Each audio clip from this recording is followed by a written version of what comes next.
Gaza में रफा की भीषण तबाही के बाद इजराइल के प्रधानमंत्री बेंजामिन नेतन्याहू का बड़ा बयान सामने आया है। एक टीवी इंटरव्यू के दौरान प्रधानमंत्री नेतन्याहू ने कहा है कि रफा में लड़ाई अपने अंतिम दौर में है, यहां जल्द ही लड़ाई खत्म हो जाएगी।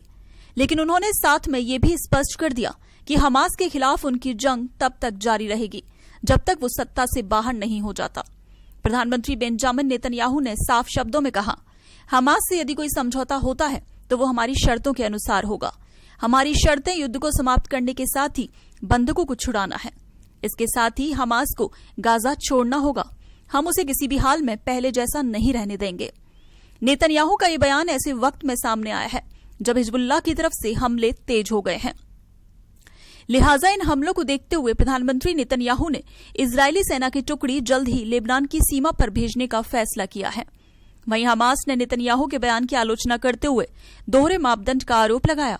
उसने कहा कि प्रधानमंत्री नेतन्याहू ने संयुक्त राष्ट्र के अपनाए गए युद्ध विराम प्रस्ताव और अमेरिका के शांति समझौते को नकारने से उनकी मंशा जाहिर है।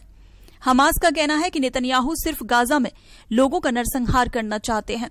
हमास ने एक बार फिर अंतर्राष्ट्रीय समुदाय से युद्ध विराम का आह्वान किया। रफा में फिलहाल इजरायली हमले लगातार जारी हैं।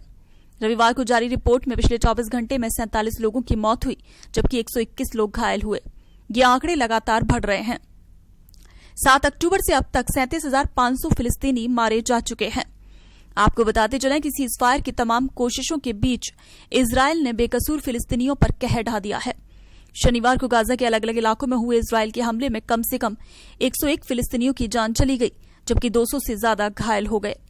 इजरायल की सेना ने सबसे घातक हमला गाजा के सबसे पुराने शरणार्थी शिविर अल शाती पर किया, जिसमें 24 लोग मारे गए, दर्जनों घायल हो गए।